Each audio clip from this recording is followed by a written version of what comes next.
Hello மக்களே, நாம் இன்றைக்கி என்ன பண்ண போகிறோம்னா, என்னடா இவன் விஸ்கி நடந்து வரான் பார்க்காதீங்க. விஸ்கி நடந்து வரல, காலில் கொஞ்சம் அடிபட்டுருக்கு, அதனால தான் அப்படி நடந்து வரேன்.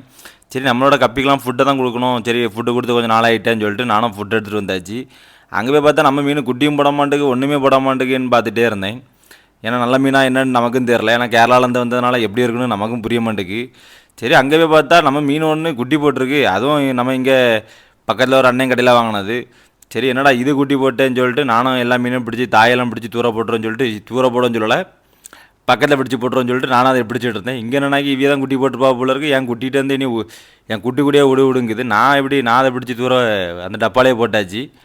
சரி, அப்புறம் நம்ம அந்த குட்டியெல்லாம் தூக்கி ஒரு இடத்துல கொண்டு வச்சுருவோம்னு சொல்லிட்டு அதையும் தூக்கி ஒரு இடத்துல கொண்டு வச்சாச்சு. இது என்னன்னாக்கி நம்ம 2 நாளைக்கு முன்னாடி வந்து ரெட் டைகர்னு சொல்லுவாங்க, அதுதான் குட்டி போட்டிருந்து. அதுவும் 6 குட்டி இருந்து. சரி, அதையும் சொல்லி பிடிச்சி போட்டு மூடியும் போட்டாச்சு, பத்திரமா இருங்கன்னு சொல்லிட்டு. சரி, இது போல் வீடியோ பார்க்கணுங்க நம்ம சேனலை சப்ஸ்கிரைப் பண்ணுங்கள். இதை எப்படி பெருசாக்குறோன்னு சொல்லி தான் நம்ம அடுத்தடுத்த வீடியோவில் பார்க்க போகிறோம். ஓகே, பாய்.